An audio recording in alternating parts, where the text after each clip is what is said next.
Hi and welcome to the Neil Ashton podcast. In each episode, we explain some of the fascinating ways that science and engineering are changing the world around us. We talk to leading engineers from elite level sports like cycling and Formula One, to some of the world's top academics to understand how fluid dynamics, machine learning, supercomputing are bringing in a new era of discovery. We also hear some of their life stories, their career advice, and lessons they've learned on the way that I hope will be helpful to you too. So sit back and enjoy this episode.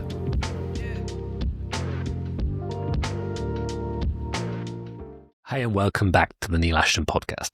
So today I wanted to give 5 tips for CAE engineers in the era of AI. 5 things that I think will be useful for you from a career point of view and from hopefully making the most of what I think is quite an exciting new technology. You may disagree with some of these things, and if you do, or have other tips that you think people should adopt, then feel free to leave a comment if it's on YouTube or LinkedIn or wherever you're listening to this. Okay, so let's get started. First of all, I'd say an open mind would be tip 1. It's very easy to come from a negative, judgmental viewpoint when it comes to AI, and it's natural. We as humans often, see things that are pushed at us, and sometimes we have a temptation to, be skeptical of some of this.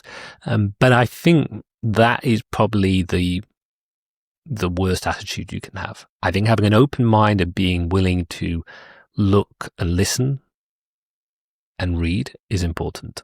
At the end, you may still make the same judgment as you did at the beginning, but I think most people who actually look into this do end up changing their mind, and they understand better where some of maybe the marketing or hype is over-egged, but where there are actual benefits. It is very tempting, of course, if you have 30 years experience, like some people have in CFD or FEA, to almost be insulted by some young, 20-year-olds doing ML research and suggesting that their method, can be better. But sometimes that's from a good intent place, that they're excited and maybe they don't know, or they're not from the CAE domain. And so having an open mind, and this is true on sort of both sides, on the CAE side and the ML community, is important. The second one, which you sort of need the first one to get to the second one, is educating yourself. A lot of companies call this continual professional development, and I think this is very important in the era of AI.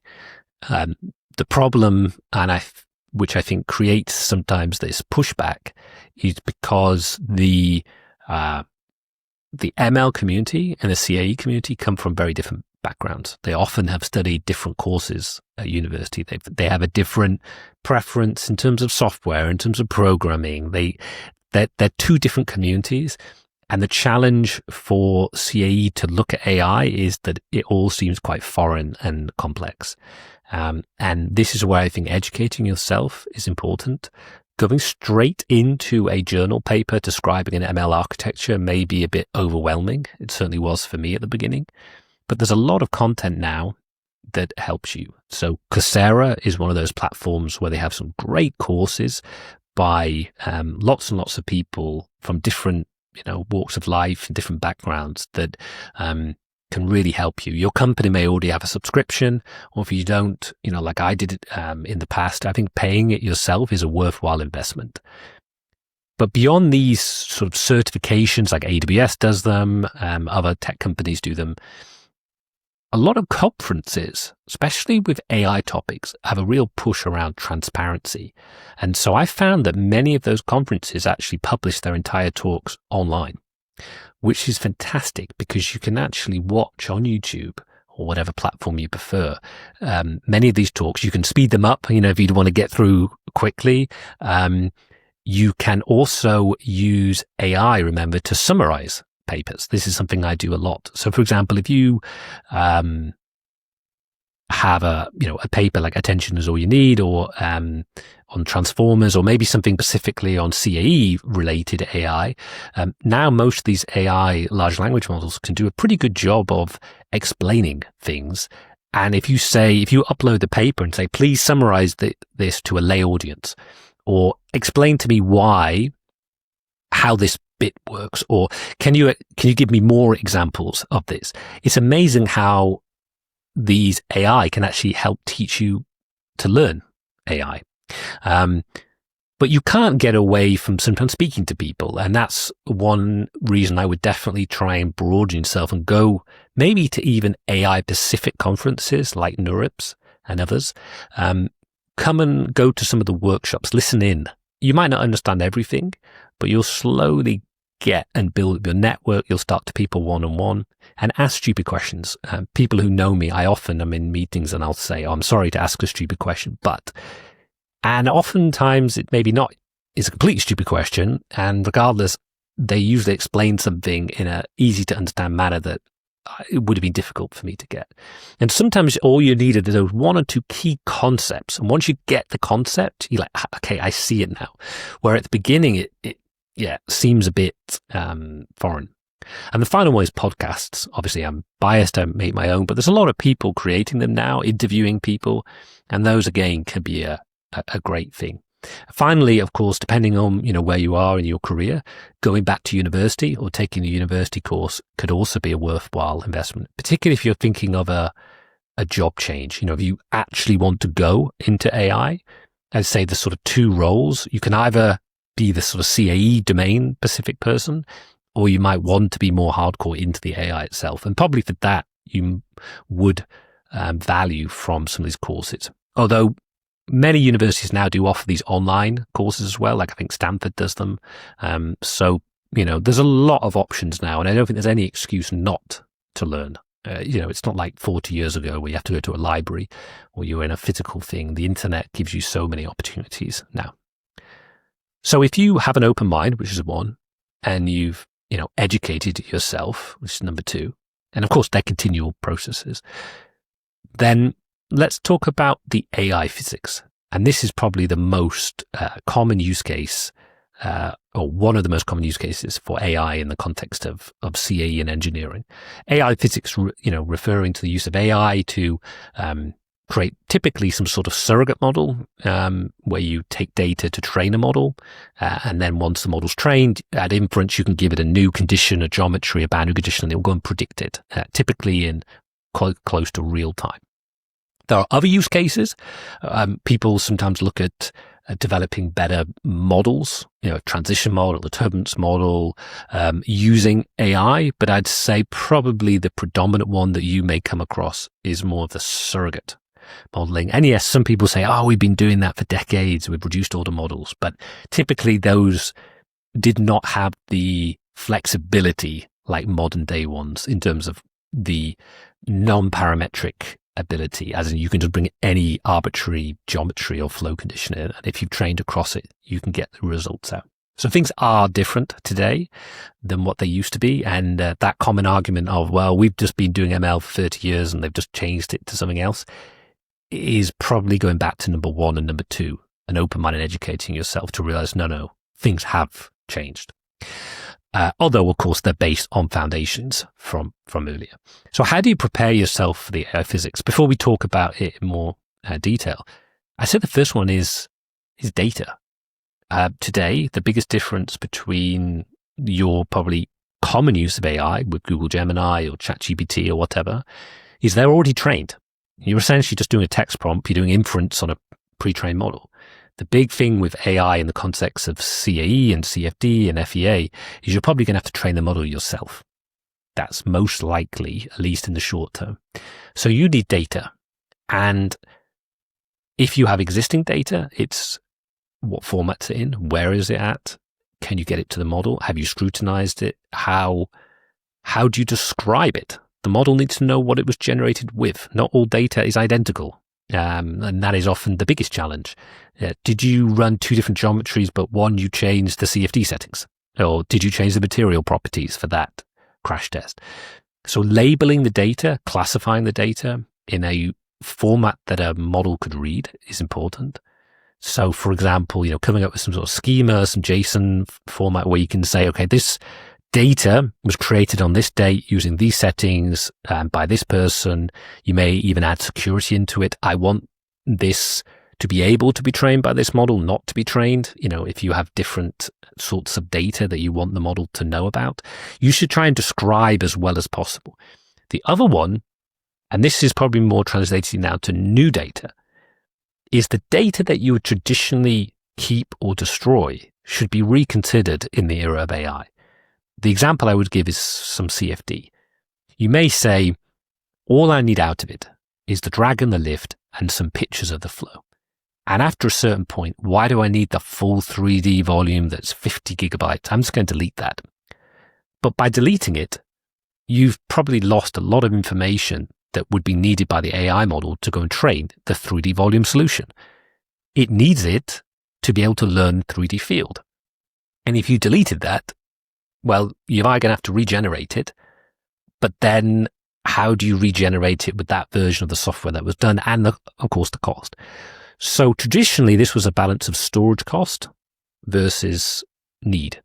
I would argue now, because data is the key part of AI, it's the biggest cost of AI when it comes to CAE, you need to keep the data. So I would argue it's best investing in paying more for storage to have the data. Even if you're not today training AI models, you will do, I'm sure, at some point.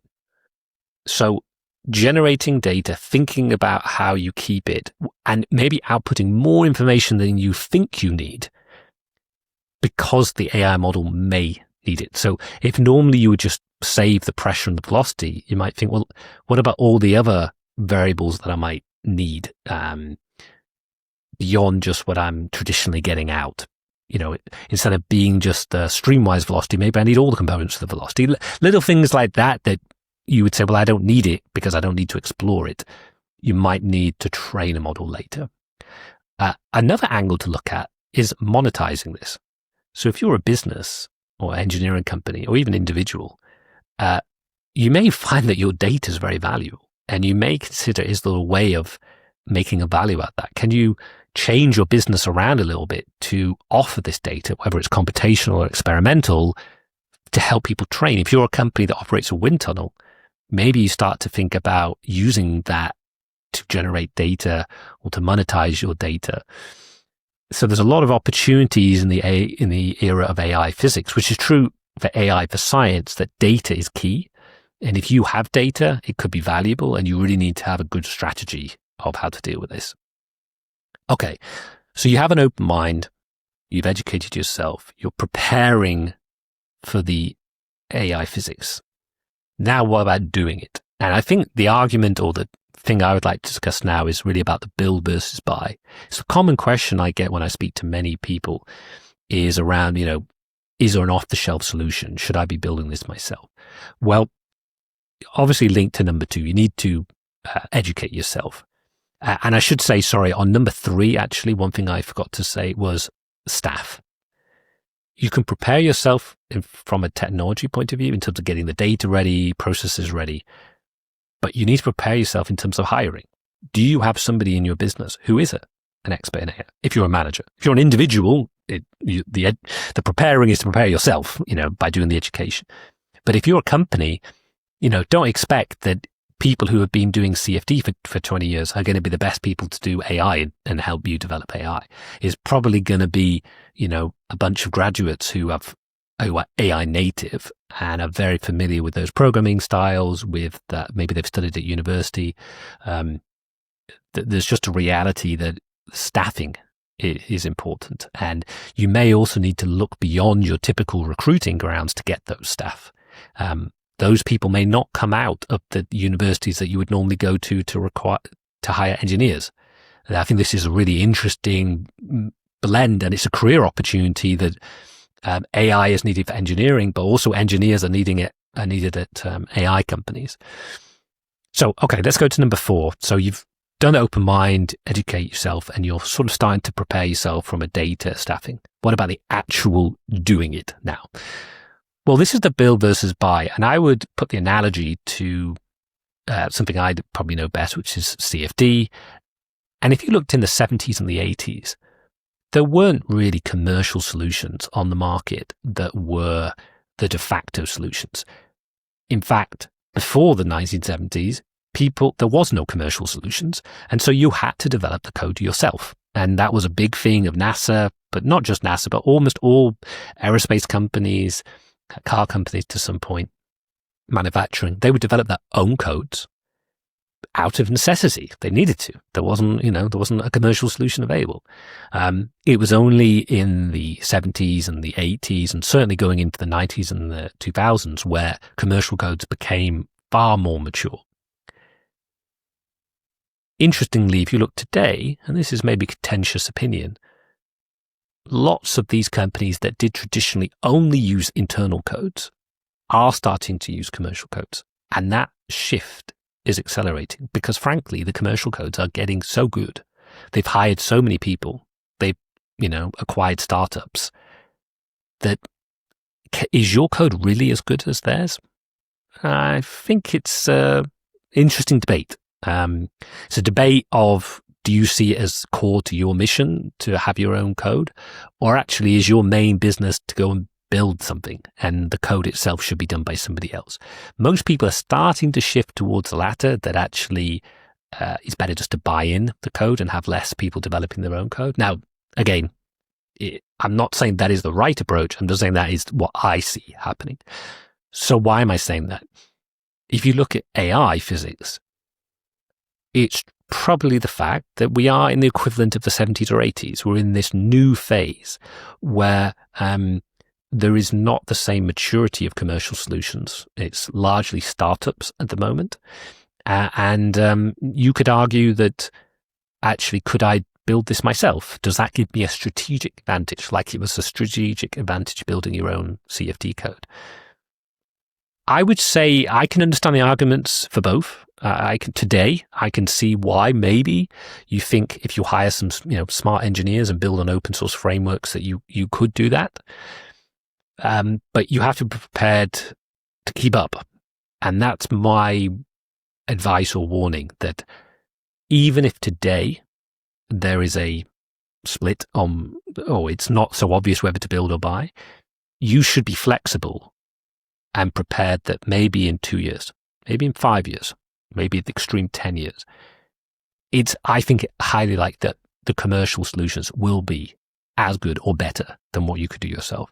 And so just as people are now having to debate whether to bring in commercial solutions from a non-AI point of view, I would say you need to be flexible enough to be able to adopt when there is a good off-the-shelf solution that's maybe better than what you could do internally. And that's part of the sort of prepare yourself and planning. Luckily today, most solutions are sort of API driven, and therefore, if done in the right way, you can sort of integrate things together, a bit like you can use the API of OpenAI to call that model and to call a different model. I suspect it'll be the case. So I would 100% advocate people coding and building stuff themselves.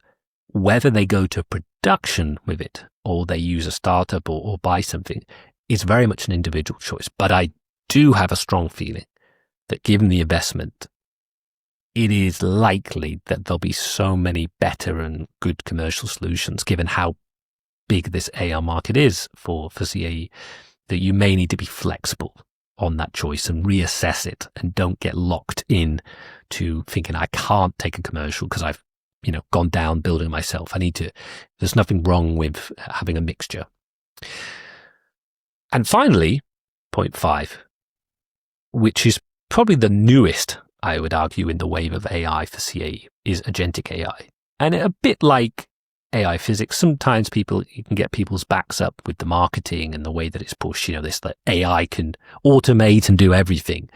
Essentially, the Agentic AI is the sort of next wave of where LLMs were. So in the sense, one of the frustrations of using a traditional LLM is it can't go and do things for you. It's very much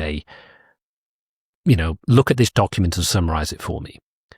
But what you would really like to do, and to be fair, even now with some of the off-the-shelf, it can do it, you should say, I would like you to go and do this for me. Go and research something. Go on the internet, go and search for this, then call this, then do this.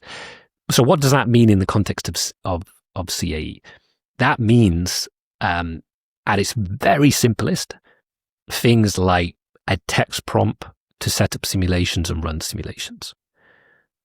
So rather than you clicking buttons and going and setting up a simulation and manually running a bash script, it's through a text prompt you should be able to instruct an agent, and usually there's some sort of master agent that's then controlling other agents and sending that on. And I will do a dedicated episode on this because I think it's such a fascinating topic. That essentially allows you then to quote unquote have a sort of AI engineer where that agent would be able to go and call other agents. And again, the reason I'll do a dedicated episode on this is there's been some good papers out there that I'd like to discuss and talk about. But at a very high level, it essentially would be the ability through a text prompt for one agent to call another agent, which is perhaps a surrogate model, to go run a simulation. But importantly, another agent would then perhaps do an analysis of that, but in a fully automated way. And then finally, another agent may decide to go and then do some optimization of the geometry and pass that information back to your surrogate model agent. Then do more analysis, let's say image analysis through an LLM, and then maybe write you a PDF. And the important bit, that's all been kicked off by one prompt from yourself. So it's agents that are essentially calling each other, and there's a lot of complexity, of course, with this, but it really gets much more than just the surrogate. The surrogate still relies you as a human to run the simulation, a bit like a CFD simulation or FEA simulation. The agentic side really starts to get more, I would say, into the vision of AI, where it's more fully automated. And if you extract this to its maximum, you can imagine many agents acting almost like their own engineering company. That's obviously quite far into the future, but I would start preparing for that. I would start reading up on that. This is very much where the AI research is at the moment. Go and read papers, type into Google Agentic AI, go into YouTube, watch videos, look for startups, speak to them. This is definitely a new wave that's coming, that AI physics is a crucial part of it, but the agentic AI is arguably more potentially transformative and more important to be aware of. But there's even, I would say, less solutions on the market now, which is why it's really good to stay ahead of the curve. So those are just 5 tips. Being open-minded, educate yourself, prepare for this sort of AI physics revolution, get involved in the AI physics, try stuff out, build, buy, kick the tires, and then prepare yourself for the agentic AI move, which could really blow away and be quite transformative if things live up to what people hope for. So I hope this has been interesting. I tried to keep it a bit short and snappy. I hope you've learned something, agree with at least some of the stuff I said. And what I'm going to do is over the course of the next season, we'll dive into a couple of these topics a little bit more, and hopefully do number 2, educate a little bit. So with that, thanks very much for listening, and hope to see you at the next episode.